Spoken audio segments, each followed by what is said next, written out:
Assalamualaikum warahmatullahi wabarakatuh. Perkenalkan, nama saya Najwa Dina dengan NIM 2301100023. Nah, saya akan menjelaskan sedikit tentang aliran fluida, salah satu konsep penting dalam fisika dan teknik. Pertama-tama, kita harus tahu dahulu apa itu fluida. Fluida adalah zat yang bisa mengalir dan ini mencakup cairan dan gas. Jadi air, udara, minyak, bahkan uap termasuk fluida. Yang membedakan fluida dari zat padat adalah kemampuannya untuk berubah bentuk mengikuti wadahnya dan mengalir dari satu tempat ke tempat yang lain. Nah, ketika kita bicara soal aliran fluida, kita membahas bagaimana zat-zat ini bergerak. Gerakan fluida ini sangat penting dalam banyak hal. Dari bagaimana darah mengalir di tubuh kita, bagaimana pesawat bisa terbang, bahkan sampai air dipompa ke rumah-rumah. Nah, terus ada juga jenis-jenis aliran fluida. Nah, secara umum ada dua jenis utama aliran fluida. Yang pertama ada aliran laminar. Ini adalah aliran yang stabil, tenang, dan teratur. Partikel-partikel fluida bergerak dalam lapisan-lapisan sejajar tanpa saling bercampur secara acak. Nah, contohnya adalah air yang mengalir pelan melalui pipa atau sungai yang tenang. Biasanya terjadi pada kecepatan rendah dan pada fluida dengan viskositas tinggi.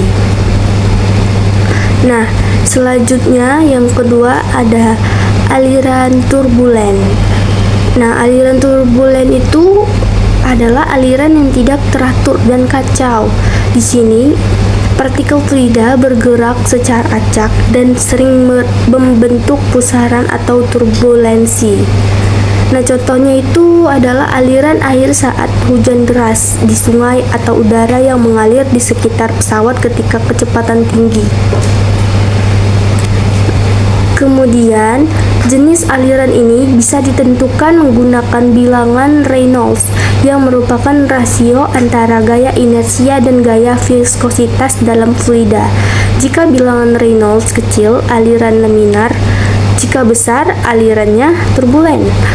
Nah, selanjutnya ada hukum Bernoulli.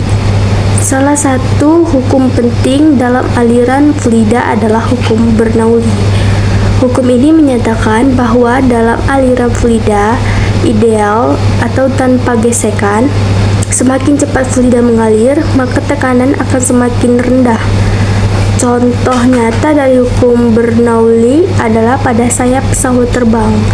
Sayap pesawat dirancang agar aliran udara di atasnya lebih cepat daripada di bawahnya, sehingga tekanan di atas lebih rendah dan menghasilkan gaya angkat yang membuat pesawat bisa terbang.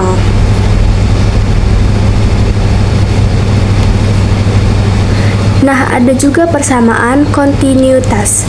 Selanjutnya ada hukum kekebalan massa yang dikenal sebagai persamaan kontinuitas.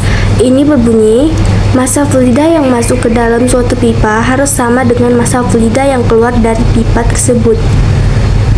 Nah, jadi kalau suatu pipa mengecil di ujungnya, kecepatan aliran fluida akan meningkat untuk menjaga agar jumlah fluida per detik tetap sama. Nah, selanjutnya ada viskositas. Hal lain yang penting dalam aliran fluida adalah viskositas, yaitu ukuran seberapa kental atau lengket suatu fluida. Makin tinggi viskositas, semakin sulit fluida untuk mengalir. Misalnya, air memiliki viskositas rendah sehingga mengalir dengan mudah.